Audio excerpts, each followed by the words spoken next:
All right, guys, so I was just doing an example there of how, you may use natural colors to partially blend in.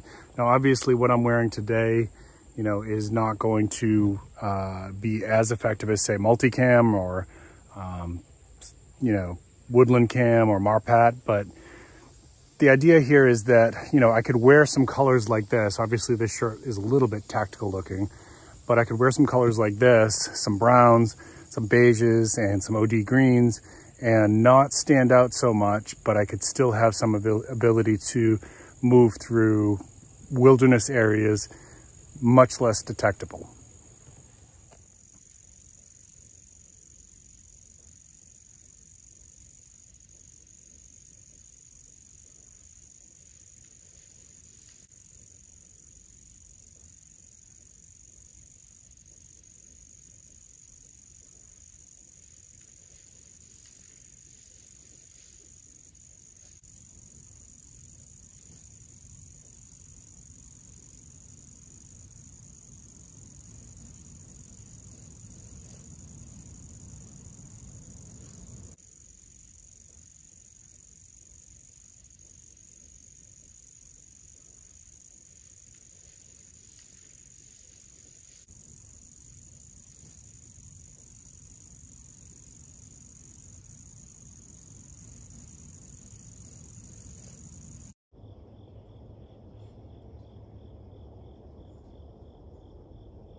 All right, now compare and contrast that with what I've got on here, which is an older woodland green military BDU. Now, this is a retired BDU, and once again, I am not military service. I'm not a veteran. These were from the military supply, military surplus store. I used to compete in a milsim airsoft league with a lot of guys who were ex-military.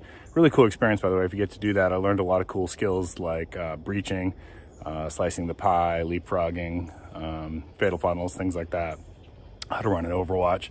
So really cool experience with that, but that's why I'm wearing these. It's not trying to pretend something that I'm not. Let's try this. I'm gonna find some spots around here. Unfortunately, as I'm looking around, this has a lot more brown and tan. So actually the other one might have worked better. I also got one big pattern of solid light green. Obviously the overcoats for this would cover it in with the woodland. But a couple other concepts I want you to keep in mind. Now, if I was really trying to do some evasion stuff, I would cover up my face, probably not just with that, but as much as I could, and my hands, either with darker gloves or maybe use some charcoal or mud to just kind of darken them out. I have very light, fair skin, and it does tend to stand out. Another concept, what I learned from airsoft is very easy to find a human hiding. Well, not easy, but easier to find a human hiding because the head pattern is something that just really sticks out to our eyes. We immediately recognize it as human. So breaking that up, one of the things that I used to do in airsoft is I used to take these loops in my boonie and I would take some foliage from around the area and basically just kind of stuff it down there. It breaks up the head pattern, just makes it a little bit harder to recognize. And then another one, if you look back at that video that was before this, where I was in more casual tones, there's a concept of light and darkness, right? So if you're in the darkness, if you're in the shadow, a person in the light is going to have a harder time seeing you. So you can use that to your advantage as well. I'm not an expert on all this. This is just stuff I've learned from other guys, from people like my dad, who was 82nd Airborne, some of the milsim people that I trained with, things like that, some hunters that I've talked to. Obviously, if you are doing any milsim, things like that, it's recommended that you not make sure if it has patches on it and you buy it from like a surplus store, take those patches off if they're military patches. That's something that you have to earn. I know sometimes you see little kids like wearing ranger bands and stuff like that. Well, if it's a little kid, that's one thing, but an adult, you definitely got to cut that off because that's called valor theft. All right, let me go hide, see if you guys can spot me.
All right, folks, so that was actually filmed a few, about 5-6 weeks ago when I was doing a little camping excursion. A couple little thoughts I want to add to the end of this as we wind this down.